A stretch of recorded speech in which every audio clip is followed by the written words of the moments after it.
God bless you all. आज मेरा believe है कि इस वचन के जरिए परमेश्वर का आत्मा आपसे बात करेगा। वचन हमें ये सिखाता है कि परमेश्वर की मर्जी क्या है। वचन एक संविधान की तरह है। तो हम अपना मुकदमा कैसे लड़ सकते हैं? एक वकील अपना मुकदमा कैसे लड़ सकता है अगर वो वकील संविधान को जानता ही नहीं, लॉ को जानता ही नहीं? कौन वकील ज्यादा पैसों को लेते हैं? जो लॉ को जानते हैं, जो अपने काम में बड़े अच्छे हैं। और ऐसे भी वकील मिल जाएंगे जिनके पास काम नहीं है, क्योंकि वो अपने काम में इतने परफेक्ट नहीं है। आप जानते हैं परमेश्वर ने मुझसे क्या कहा? कई बार लोग जब मुझसे मिलने के लिए आते तो उनको जब मैं काउंसलिंग देता हूँ तो कई बार परमेश्वर का आत्मा बात करता है उसी टाइम। नहीं तो मैं उनको रेगुलर जो वचन की काउंसलिंग होती है वो देता हूँ, लेकिन कई बार स्पेशली खुदाबंद बात करता है। प्रभु ने एक व्यक्ति के बारे में कहा कि इसको बोल कि ये पूरी तरह से अपनी प्रार्थना को स्पेसिफिक कर दे, क्लियर प्रार्थना करे। इसको क्या चाहिए? हस्बैंड अच्छा हो, नो, कैसा हस्बैंड हो, क्लियर स्पेसिफिक प्रार्थनाएं ये करे तो मैं इसकी प्रार्थनाओं को सुनूंगा। आप इमेजिन करो, जब मैं ये प्रार्थनाएं करता था, अगर मेरे को वचन पता ही ना होता कि कहाँ लिखा है। अगर आप आंखों की प्रार्थना कर रहे हैं, आपकी आंखें धीमी हैं, कहाँ वचन आपकी आंखों को सपोर्ट करता है? प्रभु मनु चंगा कर दे, तेरे कोड़े खाना में चंगे। ये प्रार्थना ठीक है, लेकिन ये निकम्मे वकीलों वाली प्रार्थना है। इस तरह निकम्मे वकील होते हैं जिनको मालूम नहीं होता क्या करना है, और अच्छे वकील होते हैं जिनको पता होता है लॉ की बारीकी।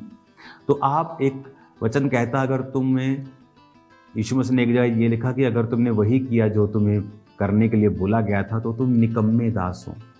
मतलब तुम अलर्ट नहीं हो अपनी लाइफ में अपने केस को रिप्रेजेंट करना कि प्रभु मूसा को तूने ऐसी आंखें दी थी, लेकिन हमारा केस हमें रिप्रेजेंट करना नहीं आता परमेश्वर के। हम एक निकम्मे दास हैं।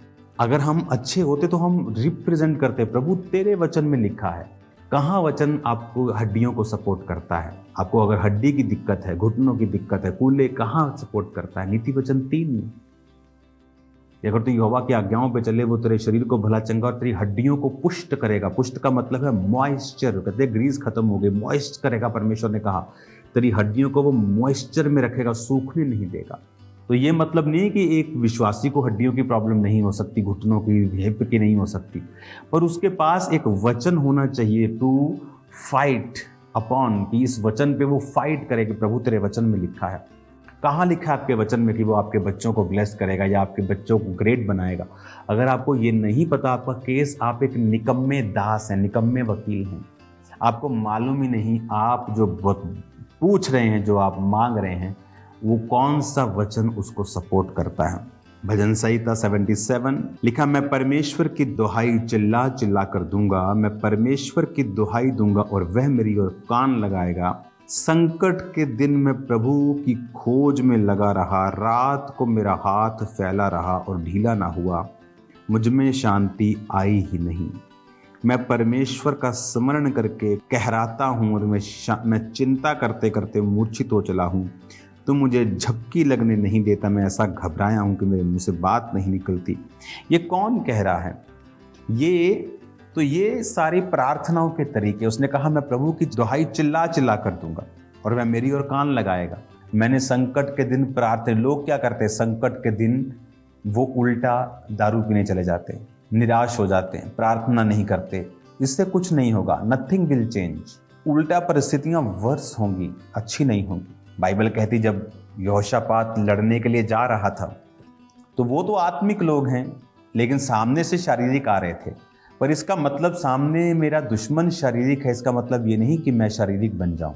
वचन कहता है उसने वर्शिपर्स को आगे किया और वो वर्शिप करने लगे। बेस्ट आर्मी आगे करनी है कि वर्शिपर आगे करने हैं? वर्शिप प्रभु के घर में होनी चाहिए। आज के धार्मिक फरीसी सदूकी भी ऐसी बातें बोलते हैं, लेकिन जो आत्मिक लोग हैं वो आत्मिक तरीके से अपनी प्रॉब्लम्स का हल करते हैं। वर्शिप की, और बाइबल कहती एनिमी कंफ्यूज होकर एक दूसरे को मारने लगे और वहां से चले गए। हम आत्मिक तरीकों को अगर नहीं अपनाएंगे, अपने केसेस को परमेश्वर के सामने नहीं रखेंगे, तो नुकसान हमारा ही होगा। अगर अपने केस अच्छी तरह से रिप्रेजेंट नहीं करेंगे तो हमारा नुकसान होगा। बाइबल के साथ जुड़ें, पाप छोड़ें, वो अपनी सप्लाई, अपने वर्ड्स की, अपने विजन्स की आपको दे, आपकी हेल्प करे प्रार्थना करने में, चलने में, और आपकी जिंदगियां फिर कभी भी सेम नहीं होंगी। अगर बाइबल मेरे जीवन का हिस्सा ही नहीं है तो मुझे मालूम ही नहीं है कि मैं क्या करूं। फिर मैं लिखा, अन्य जातियों की तरह तुम मेरे सामने बक बक मत करना। वो क्या बक बक करते? मेरा वीज़ा लग जाए, प्रभु जी मैं चंगा हो जाऊं, प्रभु जी मेरे जीवन में ये काम हो जाए। ये बक बक है परमेश्वर के मुताबिक। बट प्रभु तेरे वचन में लिखा है कि तू धर्मियों के मुंह काले नहीं होने देगा। तेरे वचन में लिखा है, संकट के दिन मुझे पुकार तो मैं तुझे उत्तर दूंगा। ये है वचन के बीच से प्रार्थना। ये पहले वचन बोलना कि प्रभु तेरे दास मूसा के विषय में लिखा है कि वो 120 साल का था, ना उसका शारीरिक ढांचा कमजोर था, ना उसकी आंखें धुंधली थी, क्योंकि वो तेरी महिमा को देखता था। प्रभु मैं तेरी महिमा को रोज देखूं, मैं पाप छोड़कर तेरे पास आता हूं परमेश्वर, और मैं खुदावंद पवित्रताई में चलता हुआ तेरी आराधना करता हूं खुदावंद, और मैं तेरे करीब आता हूं परमेश्वर। मैं तेरी महिमा को, तेरी ग्लोरी को रोज देखूं खुदावंद, और मैं तेरी प्रेजेंस में बैठूं। और जिस तरह मूसा की जिंदगी में उसकी आंखें धुंधली नहीं थी, मेरी भी धुंधली ना हो, मेरा भी शारीरिक ढांचा कमजोर ना हो।